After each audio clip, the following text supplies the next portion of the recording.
Welcome live again sa ating Christ is the Head Fellowship. We are so thanking God for always giving us the graces to continue this ministry. This is His ministry. And no doubt this will last till He comes because He called it, He called His servants, He did it, and it's going to be to the finish. For as long as God's grace is available to us and we rely on God's grace, God's power, God's anointing.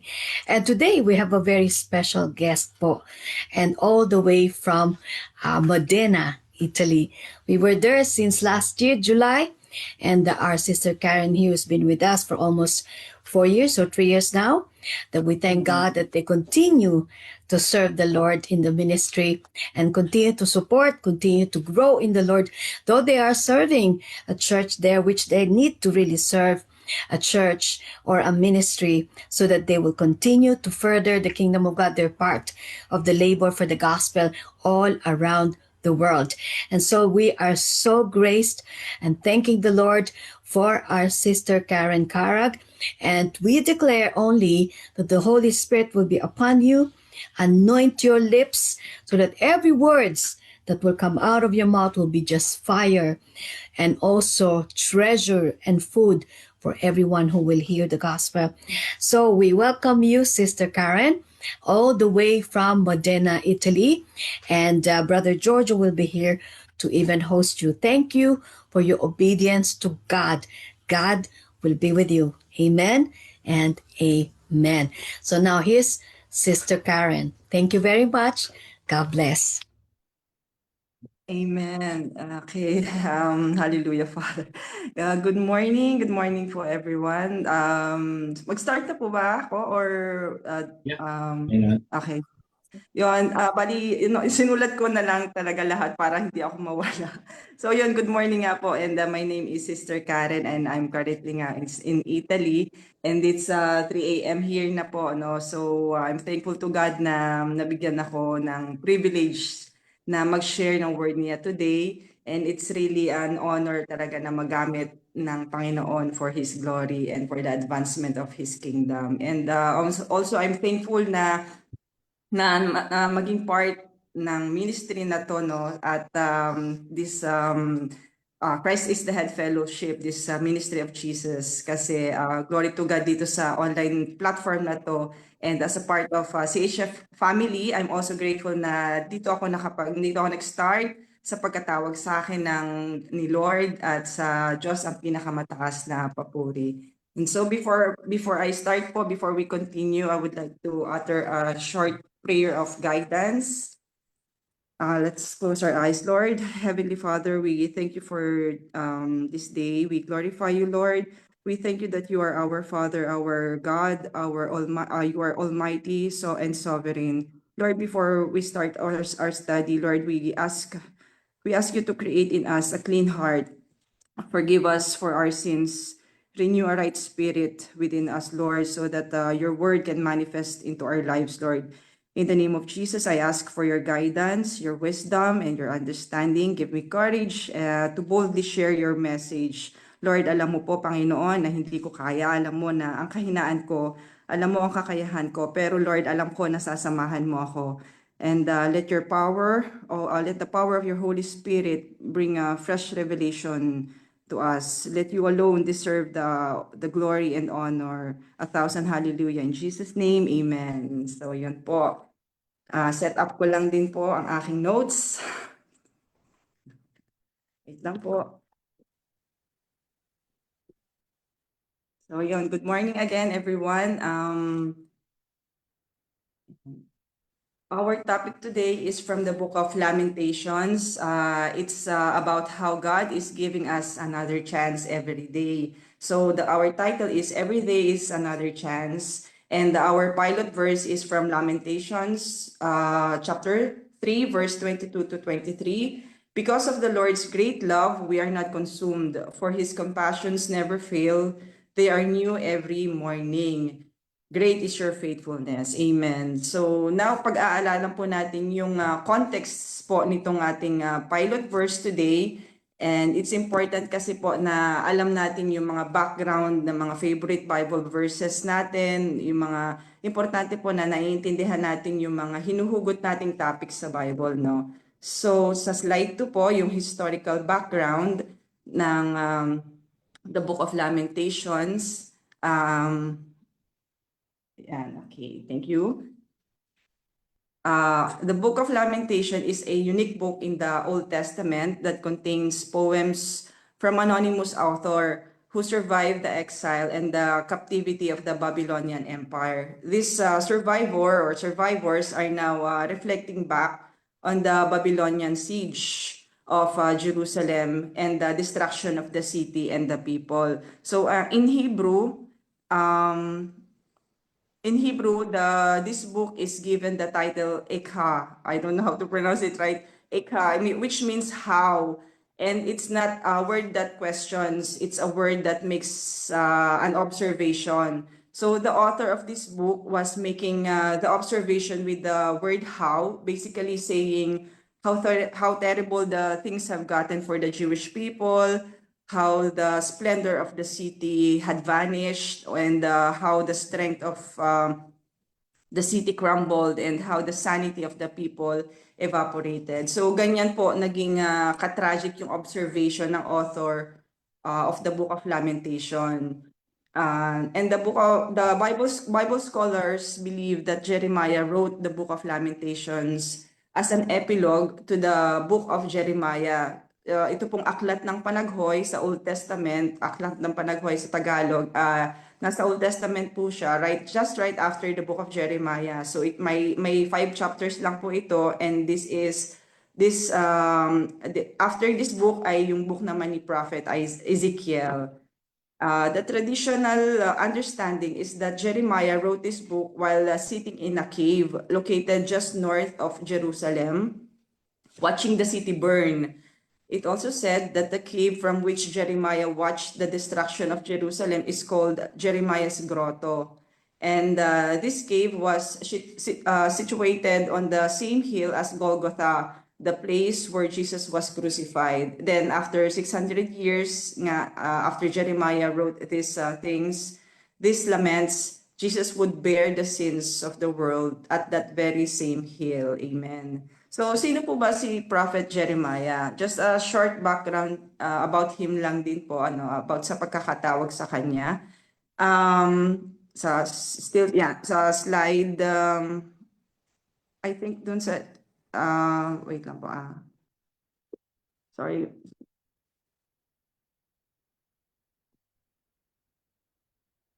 Slide 2, Brother Giorgio. Okay. So when God called Jeremiah at first, he felt inadequate for the task kasi he was very young. He was very young at that time. Sabi po sa Jeremiah chapter 1 verse 5, God said, "Before I formed you in the womb, I knew you. Before you were born, I set you apart. I appointed you as a prophet to the nation." So yan po pala yung context no. Diyan po pala nanggaling yon. And but Jeremiah said, "Lord, I do not know how to speak. I am only a child." He was probably about 17 to 22 years old when God called him. Pero God has foreknowledge for each person, and He knows. And He has purpose sa bawat isa sa atin bago pa tayo ipanganak. Alam naman po natin na God is all-knowing. He is an omniscient God. He knows what He's doing. And God always looks at the heart. And He selects people who are not necessarily able, but they are available people. God is most glorified kasi when He uses people who are often less qualified. So bakit po kaya? Because God is exalted through them. Amen. So kapag po kasi minsan kapag minsan kasi na people steal the glory and praise kasi they are proud of themselves or self-centered and self-righteous. Sometimes it doesn't often testify as greatly as the character and nature of God. That's why God uses someone like Jeremiah who is inadequate and not really qualified. This is also a reminder to us that we are never too young, we are never too old to be used by God. He just wants available people, ordinary people. Amen. So Jeremiah was also known as the weeping prophet because he was often brought to the point of tears over the way of the people to whom he had ministered for more than 40 years. Kung mababasa po natin ang Book of Jeremiah, malalaman po natin doon why he wept so much. He will be often be beaten. He was imprisoned, thrown in the pit. At a point na nagkaroon din po siya, he was considered a traitor by his own countrymen, all because he's only trying to say the truth. They mistreated him and opposed him. He suffered greatly. Parang foreshadowing lang din ng nangyari kay Jesus, no? So yun, the threat against Jeremiah was so great that God told him not to get married and have family because God didn't want his wife and children to experience judgment, yung dadating na judgment ni God upon the people of Judah. Sabi po sa Jeremiah 16, verse 1 to 2, then the word of the Lord came to me, you must not marry and have sons or daughters in this place. So yan nga po, no, God tells Jeremiah in advance that his wrath, God's judgment is coming, and God doesn't want him to bring a wife and kids into the scene. So sa slide 3 po, yung picture nga yung Jeremiah's grotto. And then sa slide 4 po natin, the Book of Lamentations is a book that laments the destruction in Jerusalem in 586 BC by the Babylonians during the time of King Zedekiah, the last king of Judah. And ginamit po ng Panginoon si King Nebuchadnezzar ng Babylon, isang Gentile, isang pagan king, isang pagan nation, ang Babylonian Empire, para i-discipline ang mga Hudyo. So this book describes the tragic and terrible results of a people who rejected God. Ito po yung time na ang mga tao, mga Hudyo na ay tumanggi talagang kilalanin ng Diyos, ang Diyos na buhay, at ayaw nilang tumalikod sa kasalanan nila gaya ng pag-worship sa mga false gods o sa idolatry nila. So kung babalikan po natin ang nangyari after ng paghahari ni King Solomon, yung anak ni David, no? Nagkaroon po kasi ng civil war, kaya nahati ang Israel sa dalawang kingdoms, sa northern and southern kingdoms. And Jeremiah was called by God to prophesy in the southern kingdom of Israel, called Judah, and the capital city is Jerusalem. So yun, Jeremiah had ministered for more than 40 years in the southern kingdom of Judah. But before the writing of the Book of Lamentations, the Jewish people at this time were at a worse state spiritually. And even before pa po, in the days of Isaiah, kasi Jeremiah picks up right just where Isaiah left off. Kasi kahit nung una po, nung time ni Prophet Isaiah, they neglected the warnings and exhortations of Isaiah. And the time span between the book of Isaiah and the book of Jeremiah is approximately 60 years. So noon, after nga namatay ni Isaiah, si Jeremiah naman ang nag-continue. Pero that time, nasa mas malalang kalagayan na po spiritual ang mga Israelitas. Kaya after nitong, bago nasulat itong aklat ng Panaghoy, dahil nga po hindi nila pinakinggan ang mga mensahe at babala ng mga propeta. And so time after time, prophet after prophet, the people of God are turning away from the one true God. But God continued to send his messengers, pero the people of Judah just moved farther and farther away from God. They put their trust in idols and false gods instead of the God of Abraham, Isaac, and Jacob. So at this time, the consequences of their sin were devastating. So bakit nga po ba humantong ang mga Israelita sa ganitong kalagayan. No? The fact that the Jews had forsaken the Lord, their God, and because they had turned to false gods, gods that could not help them, gods that were not real, gods of wood and stone, and the people had repeatedly rejected the warnings of the prophets. Now God was going to subject them to his discipline. The Lord is going to bring the Babylonian Empire as the rod of his discipline. He's going to use the Babylonians as a corrective tool in their lives. So during the 18-month of being under siege by the Babylonians, the conduct of the people in the city sank. Sabi po sa chapter 4 ng Book of Lamentations, verse 10, it gives us a picture of just how low the condition of the people. It says, with their own hands, compassionate women have cooked their own children, who became their food when my people were destroyed. So, yan po, nakita po ng author, nakita ni Prophet Jeremiah, how tragic the image of the city and how it affected the individual and the personal lives of the Jewish people. So ngayon po, now we get the idea kung bakit nga pinangalanan ng Jews itong libro na to, itong book na to na How.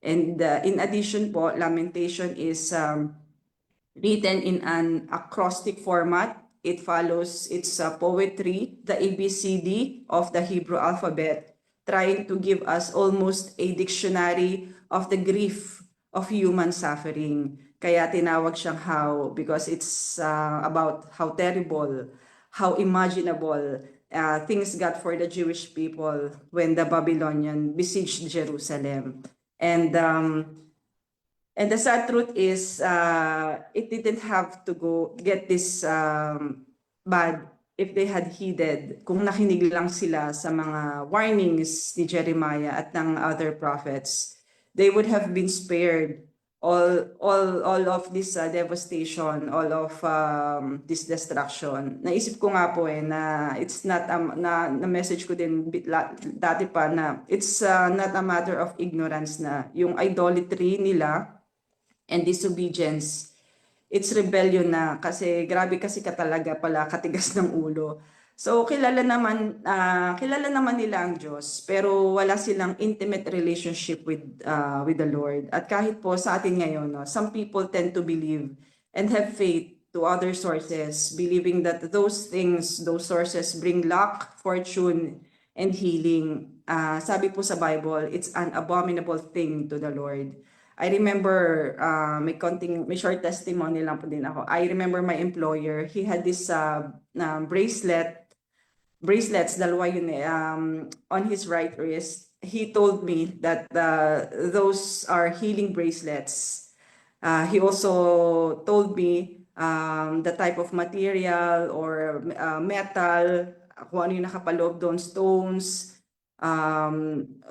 kung anong yari doon sa yung bracelet na yun whatsoever. Then I told him that bracelet is man-made. And then I also said that my healing comes from my Creator who made the universe and all the trees in your garden. Kasi laki ng garden niya dito, nakita ni na tita. So yun po, no, nasusuklam ang Panginoon, kasuklam-suklam sa Panginoon, yung mga ganyang paniniwala na kung saan-saan tayo nananampalataya. And dito nga po sa Bible, I never thought nga na naging gano'n na pala talaga kalala ang naging kasalanan ng mga Israelita sa Diyos dahil sa rebellion nila. Nagkaroon na sila ng heart of stone. Talagang tinalikuran na nila ang Diyos dahil sa idolatry. Doon sila nasadlak So hanggang humanto nga po sila dito sa situation dito sa Book of Lamentations, the Jewish people became spiritually sick na. Nakakalungkot kasi kung tutuusin, hindi naman nga sana sila dapat humantong sa ganitong judgment ng Panginoon. And in Jeremiah's day, it had been announced for at least 100 years before the fall of Jerusalem. And it was announced by God's legitimate authoritative prophets, hindi yung mga false prophets, but true prophets of God, it was announced that his judgment was coming na he warned about his judgment upon Jerusalem again and again. Actually, nung una po, I was hesitant nga to give this exhortation as a topic. But as I studied the book of Kings and the book of the prophets, parang ganun din pala talaga nangyayari kahit sa atin ngayon, halos katulad sa nangyari sa Bible. All of us will eventually experience the devastation of our sin if we don't get right with God. We can only sin against God for so long before we become completely miserable in our situations. So sometimes po we ask kung bakit nangyari o nangyayari sa atin to, because just like the Jewish people, no, they brought it on themselves because of the result of their disobedience, idolatry, and rebellion. But Jeremiah, with his humility, he appealed to the compassion and the faithfulness and the mercy of God. Amen. And then sa slide 5 po, pakita ko lang yan si Jeremiah, the weeping prophet. Tumanda na siya sa kawiwip, sa kaiyak. And sa slide 6 po, in these verses, it is given to us why all this happened. Just a short summary of the book of Lamentations. Sa chapter 1, verse 5, the Lord has, sabi po dito, the Lord had brought her grief because of her many sins. So the poet personifies the city of Jerusalem as a widow, also called the daughter of Zion. And then yun nga po sa Lamentations chapter 1 verse 22, you have dealt with me because of all my sins. And Lamentations 3:39, why should any living man complain when punished for his sins? So we need to understand there are consequences for sin. Sometimes devastating consequences po. The consequences may not be immediate, kagaya ng nangyari sa mga Hudyo. It wasn't immediate, no? Hindi agad dumating yan with the Jewish people. They managed to get away with their sin while they continued to turn a deaf ear to all the messengers of God like Jeremiah. So sa atin din po, we will eventually experience the devastation of our sin if we don't get right with God. Ito po yung reminder sa atin that consequences of sin catch up with us. We may not experience at the moment, but eventually it will always catch us up with us. Sabi po sa Galatians 6:7, do not be deceived. God cannot be mocked. A man reaps what he sows. Sa slide 6 po. Slide, tama ba? Ayan, okay. Sa slide, okay po. So dito po, minsan mararamdaman nyo yung parang kahit nasa inyo na yung lahat, nasa atin na yung lahat, pero parang may kulang pa. Kasi po, when we are not right with God, we feel it it doesn't feel good, di po ba? When we are not right with God, when we are afflicted in our soul, you can start to feel like you're just wandering, parang nasa kawalan, wandering aimlessly without direction or purpose. People who are very successful in their life without Christ can feel this way too. And when things don't go well for us because we are distant from God, we can tend to be bitter when we live in disobedience to God. Sin can take a person to a very dark place. It can be very gloomy and very dark. And the natural result of sin is guilt, and the natural result of guilt is shame, and the natural result of shame is feeling downcast and depressed. So sin makes us sour because we became bitter about life, people, and God. And when you start to withdraw from God because you've been disobedient to Him, you can begin to feel the isolation of the soul. Nagmamanifest usually parang gusto mo lagi mag-isa, and great loneliness kicks in. Then feeling downcast and discouraged, and depressed. Yan po yung nature ng sin. So sa next slide po, makikita natin sa dito sa Book of Lamentations yung results ng mga kasalanan ng mga Israelita. So sabi po sa Lamentations 1:20, "See, O Lord, how distressed I am. I am in torment within, and in my heart I am disturbed, for I have been most rebellious." Na ngayon, now Jeremiah is not writing for himself, no. He is writing on behalf of the Jewish people, his own people, his own countrymen.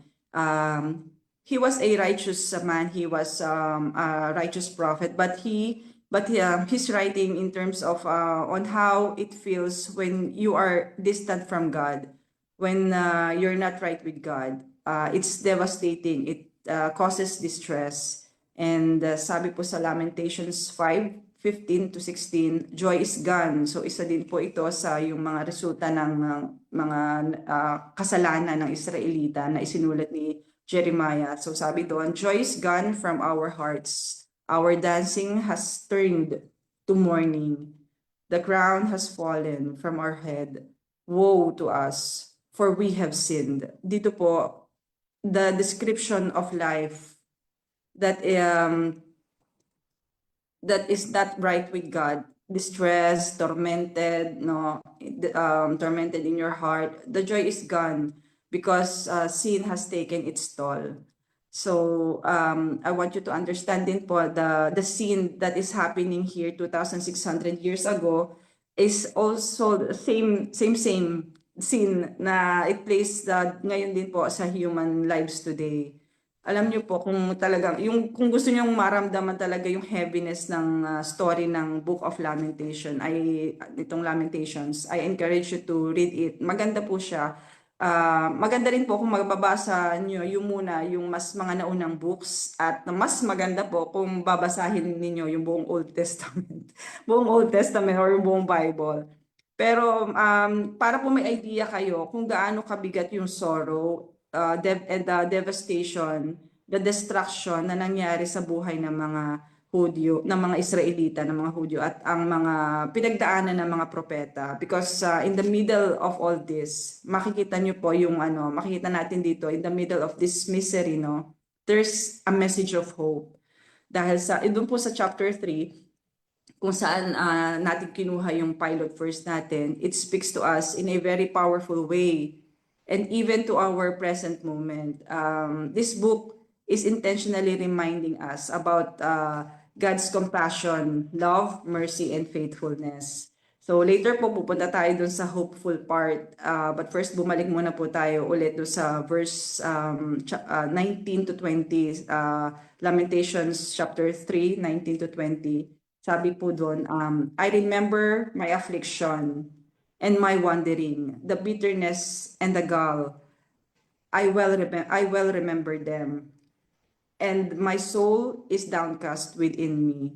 So when you're not right with God, everything is just off, and you don't feel like you have direction, walang clarity yung direction eh. Parang basta nakalalang nabubuhay, parang basta ka na lang tao, hindi mo alam yung purpose mo, parang you're a wandering asteroid, at kahit anong gawin mo to have fun, you still get very dark moods for no reason. Ganyan po yung buhay na distant from God. And so what happens is you try to find the solutions, and then here's what people typically do because they're distant from God, they cannot hear God's voice. Instead of doing what could be the remedy, gaya ng confessing your sin, receiving His forgiveness, getting right with God, here's what people tend to do. Dahil ayaw nilang ma-depress, they just start to self-medicate. Sometimes smoking, drinking alcohol, antidepressant, gambling, and getting into drugs, at kung ano-ano pa.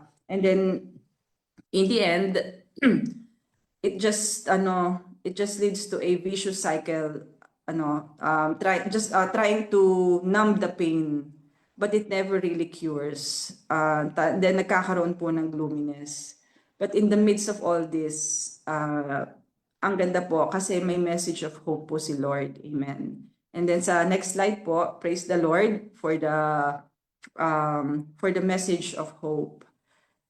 Sabi po diyan, yet this I call to mind, and therefore I have hope because of the Lord's great love.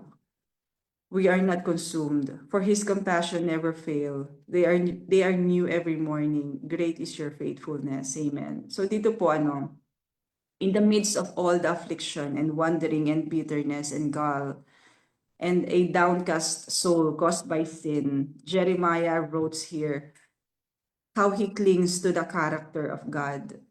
He appeals to the mercy of God, to the love of God, to the compassion of God, and to the faithfulness of God. Bali, Jeremiah, ang ganda po nung transition. Jeremiah transitioned his complaint, his laments to humility. And we can do this too, to humble ourselves to the Lord.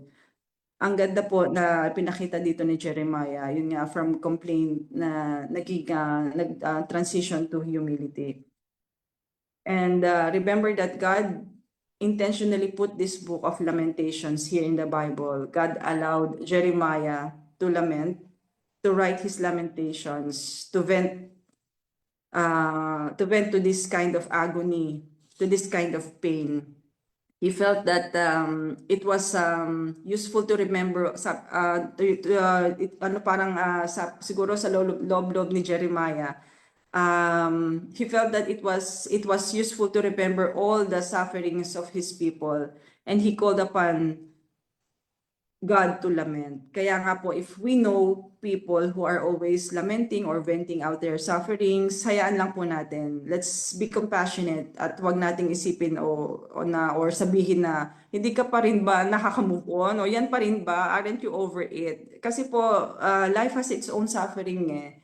And we are not here to compare each other's suffering. Sometimes it's weird no that we hear people say that kaya nangyari sa yun sa kanya because of God's judgment, or we hear people say, oh well, they lost their car, oh well, they lost their house, oh they lost a relative. Sometimes we have a way of trying to compare people's suffering and make our own equation. Let's not be self-righteous or judgmental people. Just understand that each individual, each person, life has its own pain, has its own suffering, but it also has its own comfort from the Lord Jesus Christ. Parang continuation nga lang po ng preaching ni Brother Giorgio last week. Kaya dito po, after Jeremiah appeal to God, God shows up, and his mercy and his compassion, his faithfulness is new every single morning. This is our hope, our comfort. Amen. And then sa next slide po natin here, we can see that there are three aspects of the character nature of God as our hope mentioned in our pilot verse. The author emphasizes three aspects of the character of God. First is God's great love or mercy. Minsan ang ginagamit po sa ibang translation ng Bible sa word na love ay mercy or kindness. So yan, God is a merciful, loving God. God's love is great for us. It's immeasurable for us. He is a loving, merciful God abounding in love.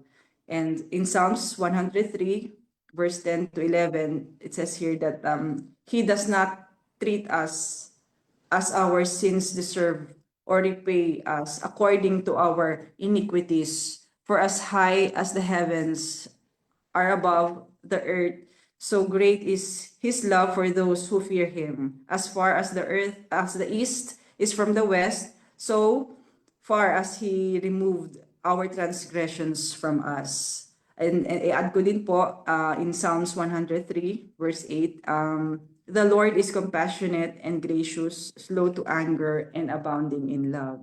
And sa next page po, it's the second aspect of the character of God. It's God's great compassion. So even in the severity of the destruction that Jeremiah saw in Jerusalem, during his days, he realized that there was still evidence of God's compassion. And same thing din po in sa time ni King David when he sinned committing adultery with Bathsheba. He was confronted by the prophet Nathan. Then after David humbled himself, he wrote Psalm 51, and one of the first thing he appeals to God with God is God's mercy, and then God's compassion. Sabi po doon, no, I have mercy on me, O God, according to your unfailing love, according to your great compassion, blot out my transgressions, wash away all my iniquity, and cleanse me from my sin. Ayun, ang ganda po. And sa next slide, the third aspect of the character of God is God's great faithfulness. In Psalm 145, verse 13, it says here that the Lord is faithful to all his promises and loving towards all he has made. And in Psalm 36, verse 5, it says, your love, O Lord, reaches to the heavens, your faithfulness to the skies. So David was writing here, saying God's faithfulness is immeasurable. It is boundless. You can contain it. God is faithful to us and wise. We don't deserve it, but He is faithful in all His ways concerning us. And let us not miss yung sa verse 23 ng chapter 3 ng Book of Lamentation pa rin po, because it's the most important part of all this where Jeremiah emphasizes that all these things, meaning His love, His mercy, and compassion and faithfulness, they are new every single morning. Kaya po, kapag gigising tayo sa umaga, maalala natin na may new fresh batch of God's mercy, love, compassion, and faithfulness for us every single morning of our day. Amen. So it's enough to make us want to get up every day, because when we think about kung ano nangyari kahapon o last month o last year, baka nga ang iba po sa atin nagkaroon ng stressful month or bad hair day or woke up at the wrong side of the bed, yung mga ganong tipo na klaseng stress. Praise the Lord kasi bukas may panibagong araw na naman, another chance to get a new batch of God's great love, compassion, mercy, and faithfulness. So God is good. Kaya pala sinasabing all the time, God is good. Amen. So then may short testimony lang din po ulit ako. Ang daming testimony. Kasi kasi di ba po nga ang our first ministry is our family. May share lang po ako dito po kasi sa bahay, sa family ko. May family devotion kami. I have a son, his name is Kael. He's a very bright boy, he's 8 years old. Kapag ihahatid ko po siya sa basketball practice niya, we walk from our house to the gym 15 minutes. So, yun yung chance na may pinapamemorize ako sa kanya mga verses. And I praise God kasi madali siyang nakaka-memorize. And then sa gabi naman po, may Bible reading kami bago matulog. And ngayon po, marami na siyang questions sa mga nababasa namin. And praise God kasi interesado siya sa mga stories sa Bible. At gusto ko po kasi na makilala niya si God as a loving, faithful, and compassionate and merciful God. Kaya I really find time na magkaroon kami ng ganitong devotion, magkaroon siya ng biblical knowledge, at magkaroon siya ng fear of the Lord. Kasi alam ko na sooner or later, pag mababasa niya, siya mismo makakabasa ng Bible. And may part doon na mababasa niya na God sends judgment, wrath, ganyan. So, sa tulong ng banal na spirito, slowly and gracefully ko po ipinapamulat at pinapaliwanag sa kanya na hindi cranky si God. Hindi siya laging galit. It's important that we have a proper view and understanding of God. Kasi pag inisip natin na magagalitin ang Panginoon, we are reluctant to go near to Him.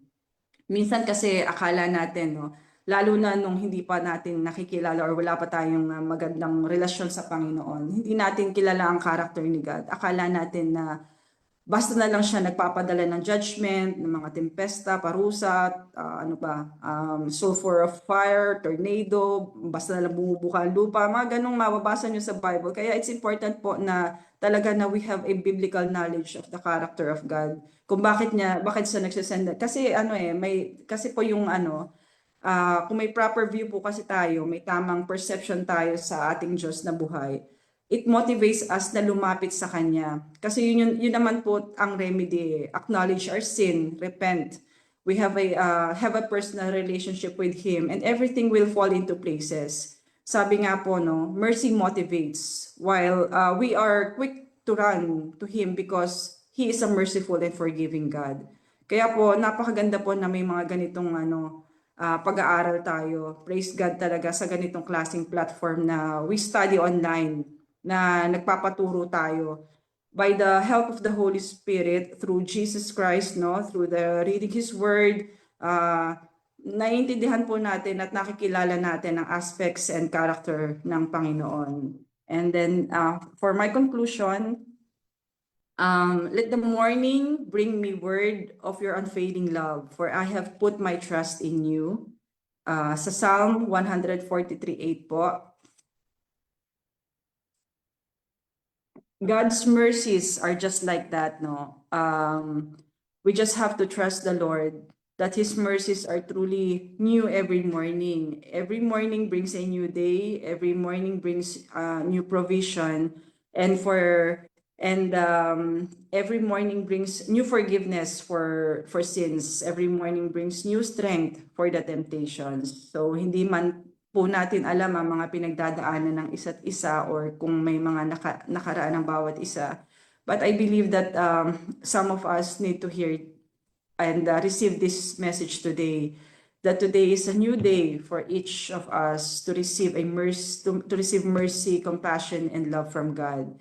Great is His faithfulness. Amen. And sabi po sa Lamentations 3:23, remind us that all of those qualities about God are new every morning.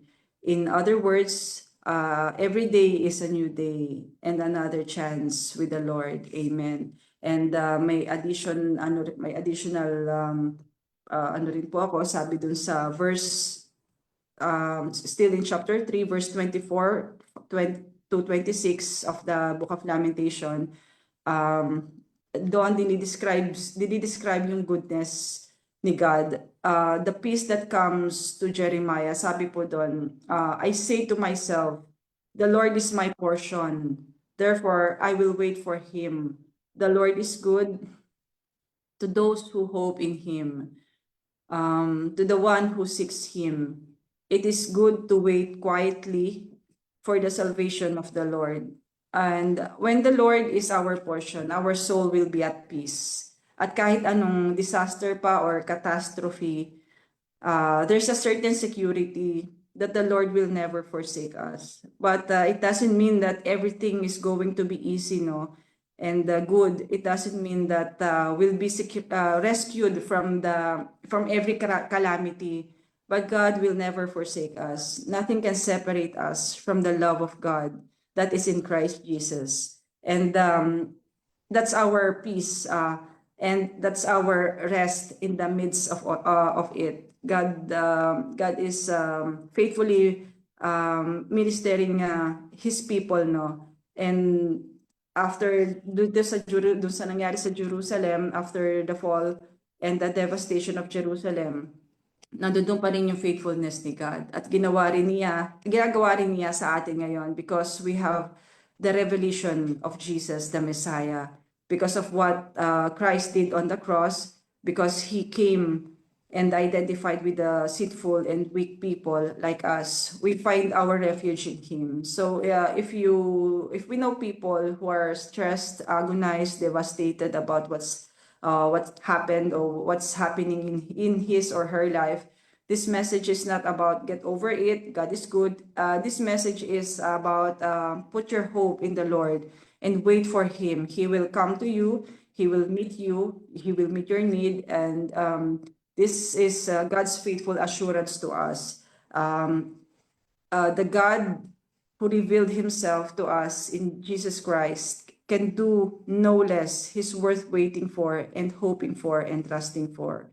Amen. So glory to God po sa word niya at napakabuti ng Panginoon. Salamat po. Amen.